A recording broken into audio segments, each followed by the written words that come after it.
Did you think YNAB would instantly solve your money problems? I did too. But instead, it exposed every mistake I was making, and I almost quit many times. Over time, those mistakes became lessons. And after a decade of trial, error, and even a few financial disasters, I finally discovered what actually makes YNAB work in real life. In this video, I'll share 21 lessons that can save you years of frustration in your YNAB journey. If you'd like to stay connected as I share new strategies and updates, join my email list using the link below. Lesson 1. Your first plan will be wrong. Here's the first thing you need to know. Your first spending plan will most definitely be wrong.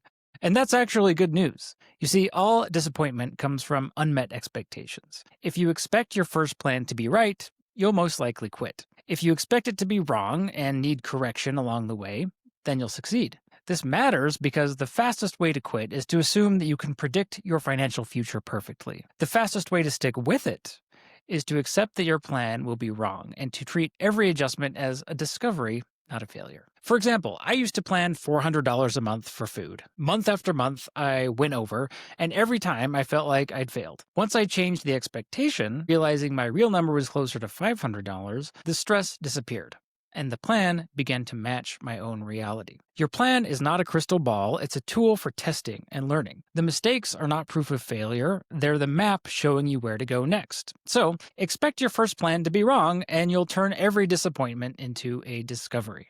Lesson 2. Planning is better than tracking. Tracking tells you where your money went, planning tells you where you want it to go. And your best insights come when you're deciding how to spend your money, not when you're looking back at how you already spent it. This matters because tracking the past might make you more aware, but it doesn't give you power. Planning gives you control because you're shaping the future, not just regretting the past. For example, I've worked with clients who knew their exact spending down to the penny. They could tell you their average restaurant bill for the last 3 years. But that knowledge didn't stop them from overspending. When they finally started to plan their spending ahead of time, they started hitting goals they had been missing for years. Tracking is like reading your medical chart, while planning is like writing your fitness plan. One informs you, kind of. The other transforms you. Tracking helps you understand your past a little bit, but planning helps you create your future. Lesson 3. The scariest button in YNAB is the most important one. Just last week, a client confessed to me that she hadn't reconciled her accounts in YNAB in months. She felt a little ashamed and terrified of finding mistakes, and was convinced she'd just mess everything up. I encouraged her to hit the reconcile button anyway, and of course YNAB told her everything looked good, and she was overwhelmed with relief. People avoid reconciling because they're scared of what they might find. But reconciling is the exact step that turns fear into confidence. It's what makes your plan real. It matters because if you don't reconcile, you can't trust your plan. That means you'll keep falling back to your bank balance to make spending decisions, and that defeats the entire purpose of using YNAB. Reconciling is not about catching mistakes. It's about creating trust. It shifts your focus from what does my bank app say to what does my spending app say. Early in my YNAB journey, I spent way too much time reconciling. Many of my clients do the same at first. Now I recommend doing it daily in the beginning just to build confidence and muscle memory, and over time, as trust in the plan grows, you can taper off. For me now, reconciling takes just a few seconds every few weeks, and I have total confidence my plan won't lead me astray. So if you're not reconciling, you're just pretending to plan. Lesson 4. Every swipe is a loan. People say I'm good with credit cards because I pay them off every month. But the truth is, every single swipe is still borrowing money. A credit card transaction is a loan, not a payment. Unless you already have the cash in your plan to cover it, you're living on borrowed money. This matters because believing credit cards are just a tool hides the fact that many people are riding on the float. They aren't in control. They're just timing their debt and their payments very carefully, and YNAB exposes that illusion. Here's a quick test. Add up all the liquid cash in your checking and savings accounts. Then ask yourself, could you pay every credit card balance to zero and cover all your upcoming expenses in cash until your next paycheck? If the answer is no, you're floating on credit card debt, even if you think you're good with cards. My struggles with credit card float are exactly what led me to YNAB in the first place over 10 years ago.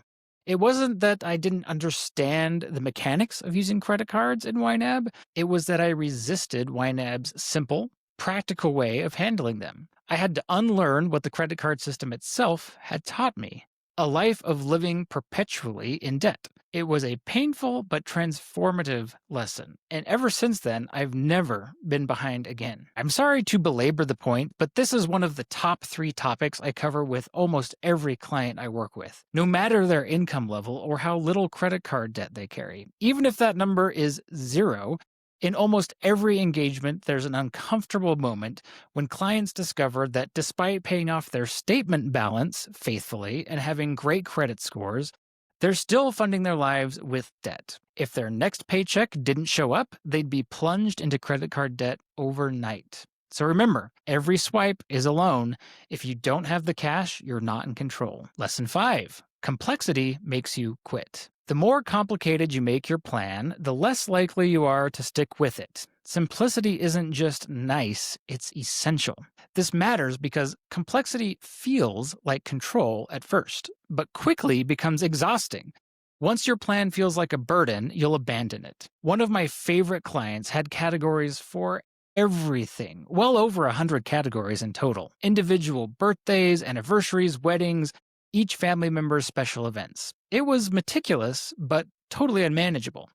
Many categories were so specific they were not reusable, which meant lots of extra work. Together, we streamlined his plan so his money still flowed towards his priorities, but without the wasted time of over-categorizing.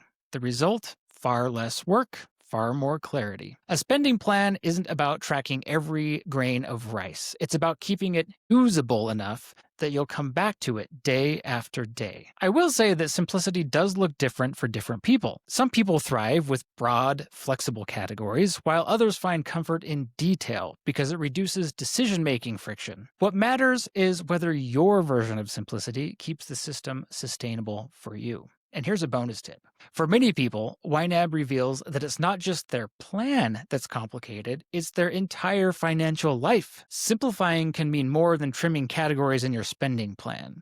Some people go as far as using a single checking account and a single savings account. Not everyone prefers it that streamlined, but those who do find tremendous value in reducing complexity. With less attention required for timing and account juggling, they can simply live their lives with confidence, knowing every spending choice fits the plan. So remember, complexity makes you quit and simplicity keeps you going, and it looks a little bit different for everyone. Lesson 6. What feels impossible now becomes second nature later. So far, we've covered a lot of tactical challenges: tracking versus planning, reconciling accounts, using credit cards properly, and avoiding overcomplication. All these might feel overwhelming at first, but keep in mind that every difficult, confusing, or frustrating part of YNAB eventually becomes second nature. What feels impossible now is simply a skill you haven't practiced yet. This matters because beginners often quit because they assume if it feels hard now, it will always feel this hard. And that's just not true. With time, what once felt like brain surgery will feel like brushing your teeth. I've had clients who could barely reconcile a single account without breaking a sweat, and now they do it on the regular in under a minute without a second thought. Or people who once felt lost moving money back and forth between different categories, now they shift dollars around like pros. YNAB isn't about being naturally good with money, it's about building habits, and habits, once established, don't feel like effort anymore. I remember my own early days in YNAB when reconciling or managing categories felt intimidating. Now it's automatic, and I barely think about it. Small warning though, if you stick with it long enough, you might actually start to enjoy these parts of managing your money. Today's struggles are tomorrow's reflexes. Stick with it long enough, and the hard stuff becomes easy, and maybe even fun. Lesson 7. Stop budgeting money you don't have. Many people think the right way to plan is to map out the entire month on day one, even if half their income won't arrive until later in the month. It feels responsible, but it's actually the fastest way to completely wreck your plan. Planning to spend money you don't have sets you up for constant disappointment. Planning only the dollars in your account today gives you clarity, even if it isn't enough to cover everything just yet. Budgeting future money fails because it creates an illusion of control. You've mapped out the entire month, but the dollars to fund it don't exist yet. The moment real life collides with the plan, groceries, bills, forgotten expenses, you're forced to reshuffle. This cycle of breaking and rewriting the plan erodes trust and leaves you feeling like you've failed. Here's why planning only money on hand works. It forces you to prioritize today. You see exactly what you can afford right now. The plan holds up because every dollar in it exists. Even if the money isn't enough to cover everything, it's more calming to know what's real than to pretend future dollars are already here. With each paycheck, you repeat the process, and over time, the gaps shrink and finally disappear. Forecasting is guesswork. Planning real dollars is clarity. The first feels neat, but collapses. The second feels incomplete, but holds up. So remember, planning only the money you have today is more powerful than pretending with money that doesn't exist yet. Lesson 8. Getting a month ahead changes everything. Most people plan paycheck to paycheck. Just kidding. That's not true. Most people just don't plan at all. But for those who do, money comes in, bills go out, and they're constantly juggling timing. Getting a month ahead breaks that cycle. Living on last month's income means every dollar you'll spend this month is already in your account. You're no longer waiting on a paycheck to pay any bills. This matters because you will no longer have any more paycheck to paycheck stress. Bills and spending decisions are calm and deliberate. Emergencies shrink into inconveniences. Being a month ahead has let me handle all kinds of situations with zero financial stress. Here are just a few examples. Replacing the tires on my car, replacing the suspension on my car, replacing the spark plugs on my car, replacing the windshield on my car. Why are so many of these about my car? Apparently my car is the most expensive member of my family. Fixing a cracked bathtub, repairing a furnace that quit during the 5 coldest days of winter, paying for a rental car after a car wreck when insurance stopped covering it, dropping everything to visit my brother in another state. And on the fun side of things, buying an extravagant, unplanned gift that was perfect, taking a friend to an insanely expensive restaurant for their birthday, saying yes to a European vacation when work sent me overseas. And the pièce de résistance, I've never been able to say that word, putting every single bill on autopay and never thinking about due dates again, because the money is already there.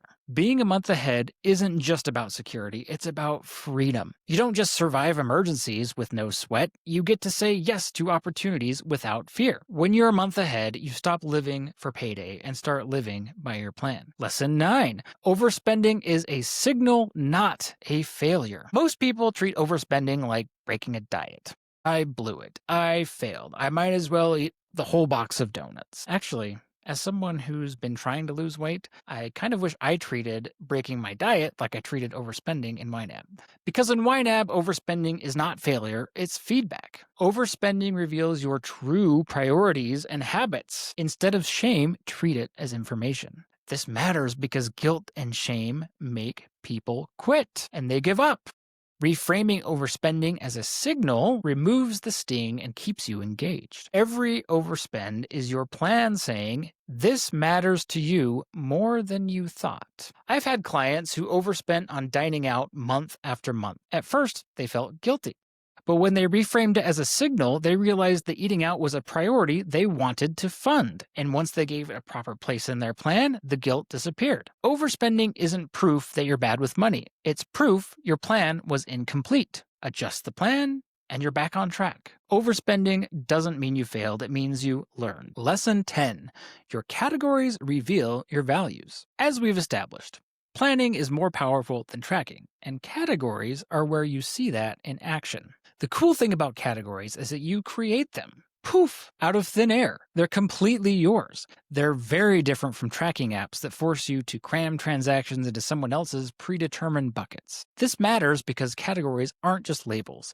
They're your values expressed in dollars. Fun category names, like the ones that are often shared in the Budget Nerds podcast, show how personal this can be. They reflect personality and priorities, not generic boxes. When you design your own categories, you're declaring what most matters to you. One client forever changed the way I think about food spending. Instead of a single food category or even groceries versus restaurants, he divided it into 4 categories: groceries, eating out, meals on me, and hosting dinner. That separation created more clarity, revealed values like generosity and hospitality, and reshaped how I think about my own plan. Tracking is about where money went. Categories are about what matters most to you. Categories aren't where you put transactions, they're where you declare your values. Lesson 11. Your plan is a sandbox, not a prison. Your plan is like a sandbox. You can brainstorm categories, try them on for size, move some money into them, and see how it makes you feel. A spending plan is not rigid, it's exploratory. By experimenting with categories, you'll discover priorities that were not obvious until you gave them space to exist. Most people assume they already know what their priorities are, but the act of assigning money reveals deeper layers every time. Some categories will stick and grow, like maybe a travel fund. Others may disappear because they don't feel meaningful after all. Either way, the process teaches you what you actually value. I've seen clients create categories almost like experiments, like side hustle startup fund or family adventure jar. At first, they weren't sure. But over time, they realized those categories reflected real priorities they didn't know they had. A plan isn't a contract, it's a testing ground. The sandbox approach makes money management less intimidating and more empowering. So remember, your plan is a sandbox. Play in it, and you'll discover what really matters. Lesson 12. Small wins compound into big progress. Getting in shape physically doesn't happen from one heroic workout or a single week of eating clean. I wish that were the case. It's the small, consistent choices that transform your body over time, and money works exactly the same way. A spending plan isn't about one massive breakthrough, it's about small wins stacked month after month that gradually reshape your financial life. It's like consistent workouts reshape your body. Most people give up when they don't see instant results. It's human nature. In fitness, they quit the gym. In money, they quit the plan. But lasting changes come from repetition, not intensity. $20 saved today becomes $200. Then $2,000, then $20,000. Progress sneaks up on you until one day you realize your financial body looks completely different and you're ready for summer. I've had clients celebrate setting aside just $50. It didn't seem like much until months later. They had thousands saved and a new sense of confidence, just like someone realizing their jeans suddenly fit better without noticing the slow changes along the way. Think of your plan as a training program. Each little win is a rep. The consistency builds muscle, financial muscle. Small wins stack. Keep going and they'll transform everything. Lesson 13. You can't fix problems you haven't named. I also like to call this lesson Stop Calling It Groceries. Broad categories hide the truth. If everything gets dumped into food or miscellaneous, you'll never know where the real problem is. Naming categories clearly shines a light on what's actually happening. Vague categories create the illusion of a huge, unsolvable problem. I spend too much money. Clear categories break the fog, and once you see the truth, the fix is usually simple. I had a client with one giant food category. He nearly had a heart attack when he saw that he and his wife were spending thousands of dollars every month on food. But the issue wasn't groceries or eating out, it was that he was putting everything from Costco in there, even patio furniture. Once we split it into groceries, eating out, and household, the story became clear. He didn't have a food problem, he had a category problem. It's like labeling every jar in your pantry flour. You'd never know which was sugar, which was rice, which was actual flour. And when you go to bake, the recipe is going to fail, not because you're out of the ingredients, but because your labels were wrong. Overspending wasn't the issue, mislabeling was. His plan wasn't telling the truth because the categories weren't specific enough to expose reality. So, in this case, the labels kind of do matter. Stop calling it groceries if it's not. So far, we've talked about the beginner mistakes I had to learn, the misconceptions I had to unlearn, and the breakthroughs that finally helped me make progress with YNAB. But here's the funny thing. The longer I used YNAB, the more I started noticing benefits I wasn't even looking for. Things I didn't expect a spending plan to fix, but it did. Let me share some of the biggest surprises. The first one, emergencies. they stopped being emergencies. Lesson 14. Emergencies shrink into inconveniences. Those disasters I mentioned back in Lesson 8, the suspension replacement, the literal car wreck, the furnace that broke on the coldest days of winter, those used to be pretty big emergencies for me. But now, they're just line items. The longer you use YNAB, the fewer events in your life can be classified as true financial emergencies. Without a plan, unexpected expenses are a crisis. They derail everything. With YNAB, those same events are already accounted for. They don't feel like disasters. They feel like logistics. Each month you plan, you're layering on protection, fewer surprises, and less stress. It's like steadily strengthening your armor, or for the project managers in the crowd, building ever-increasing risk mitigation into your financial plan. Those car repairs, furnace breakdowns, and even a wreck that left me needing a rental car for over a month used to feel catastrophic. Now they're just handled. The more you use YNAB, the fewer financial emergencies you'll ever face. Lesson 15. Optionality is the real safety net. Most people think the safety net is their balances. As long as my emergency fund is full, I'm okay. But the real safety net isn't a number, it's optionality. Optionality means you always have choices. It's the ability to move money around to meet life's needs, whether planned or unplanned, without blowing up your financial stability. The strength of your plan isn't how perfectly each category is funded, it's your ability to pivot when life changes. A rigid plan crumbles the moment reality veers off course, which, it happens a lot. Optionality turns surprises into choices. Instead of panic, you simply reassign dollars. True security is knowing you can adapt. I change my emergency fund structure all the time, just for fun. Sometimes it's a lump sum for income replacement. Other times, it's split across categories for appliances or home repairs. In real life, I've used it to go on a spontaneous vacation or help a friend buy groceries while they were job hunting. I call this flexible use cash. Whatever you call it, or however you structure it, the optionality is what makes it powerful. It's not about protecting one perfect pile of money. It's about knowing your dollars can flex to whatever life asks of you. Optionality, not rigid balances, is the real safety net. Lesson 16.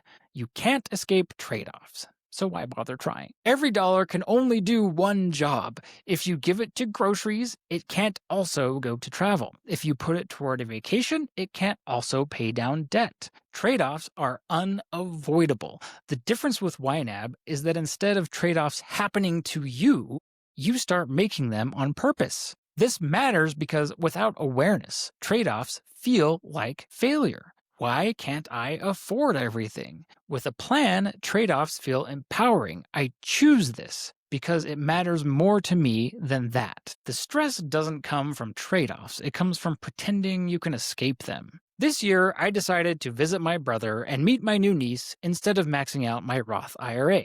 And you know what? Instead of feeling guilty for not saving for retirement, I actually feel great about my choice. It reflects the things I care about most right now. You don't get to avoid trade-offs, but you do get to decide them.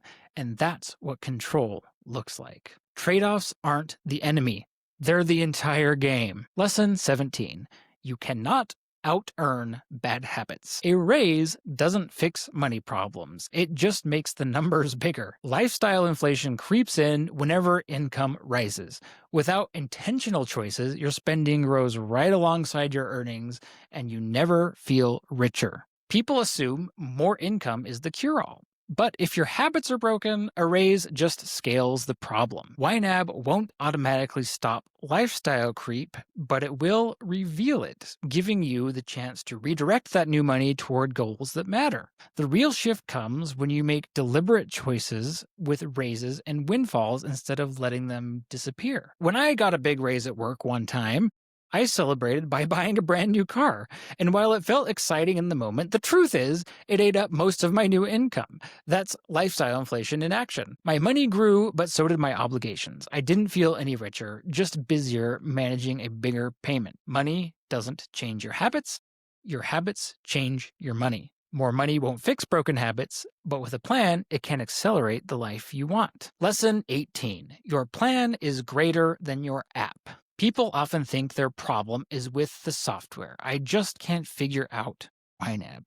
But the truth is, the app isn't the solution. The method is. The app just makes it easier to live out the method. The YNAB method, which is to give every dollar a job, is actually what changes your life. The app simply provides a convenient way to practice those principles every day. If you only focus on clicking the right buttons, you'll miss the transformation entirely. If you're struggling with the app, it's more likely a misunderstanding of the method than a lack of technical ability. Once you understand the method, you could run your plan with a pen and paper if you wanted. The app just makes it effortless. I've had clients who swore they were not tech people and thought they'd never get it. But the moment they grasped the method, the app started to make sense. It wasn't about technical skill. It was about seeing how the method and the app work together. The app is like a gym membership. It gives you structure and equipment. But the results come from following the training method, not owning the membership card. The method changes your life. The app just makes it easier. Lesson 19. YNAB saves relationships. Money is one of the top causes of stress and conflict in relationships, but it doesn't have to be. When both partners can see the same plan, the fight completely changes. It's no longer me versus you, it's us versus the plan. Without a shared system, money conversations often feel like blame, secrecy, or finger pointing. With YNAB, the plan itself becomes the neutral third party. That shift lowers defensiveness, builds trust, and makes conversations calmer. I'll admit, as a bachelor, I don't have personal experience with this one, but it's such a consistent theme that I cannot leave it out. I've seen it in my own coaching work, and it's one of the most common stories you'll hear in the YNAB community. It's super common for one partner to be more interested in managing the family finances than the other. But when they sit down and look at the plan together, something powerful happens. Instead of fighting each other, they come together and face the plan as partners. That shift is incredibly rewarding to witness. Couples who used to argue every month about overspending stop fighting. Instead of, why did you spend that? The conversation shifts to, should we move money from this category to cover it? YNAB doesn't just organize dollars, it organizes conversations. When the plan is clear, the relationship can breathe. Lesson 20. Your plan is a conversation partner. Most people think of a spending plan as a spreadsheet. In reality, your plan is more like a conversation partner. A good spending plan doesn't just sit there, it talks back. It helps you think through tough decisions, weigh trade-offs, and clarify what you want most. Without a plan, financial decisions are stressful guesswork. With a plan, you have something outside of yourself to consult. It shifts the pressure off your emotions and onto a neutral framework. That makes decisions faster, calmer, and less personal. I've had clients who wanted to buy something big, a new couch, a vacation. Instead of arguing or agonizing, they asked the plan, do we have the money? If not, where should it come from? The plan gave the answer. Your plan isn't just a record of money. It's a tool for dialogue between you and your goals, or between you and the people you share your money with. Your plan isn't just numbers, it's a voice that helps you make better choices. Lesson 21. You'll actually enjoy talking about money. Imagine looking forward to a budget meeting. Sounds impossible, right? But with YNAB, it happens. When your money has a clear plan, conversations about it shift from stressful arguments to exciting planning sessions, and from taboo topics to ones you actually want to bring up. I used to avoid talking about money at all costs. It's kind of the way I was raised. It felt uncomfortable, stressful, even shameful. But once my plan started working, everything flipped. Talking about money became fun, not just with myself, but with others. And it's not just easier to talk with people you share money with. You may find yourself wanting to talk about money with everyone, much to their, regret. When it's no longer a source of stress, it stops being a taboo. You'll catch yourself hearing others struggle with money and thinking, ooh, if only they knew what I know. It'll be hard to keep quiet. I've had clients who used to avoid money conversations too. Once YNAB gave them control, they started enjoying their money dates, sometimes even pairing them with wine or dessert. A few even admitted they couldn't resist recommending YNAB to friends after seeing the difference it made in their own lives. Money talks don't have to be dreaded debates. They can be collaborative, hopeful, and even fun, and definitely a little bit contagious. When you have a plan you trust, money stops being a taboo and starts being a conversation you actually enjoy. As you can tell, 10 years with YNAB has taught me a lot. Control comes from clarity and practice, not perfection. If even one of these lessons landed for you, you're already building momentum. Remember, the plan gets better every time you adjust it. But the lessons are only part of the story. The real question is, how do you actually put this into action? If you want individualized help implementing each of these steps in your own life, that's what I do. Click on the link below to work with me. If you're ready to keep going, check out the next video where I'll walk you through the exact steps I use with my clients and with my own money that transform a high income from stress into freedom.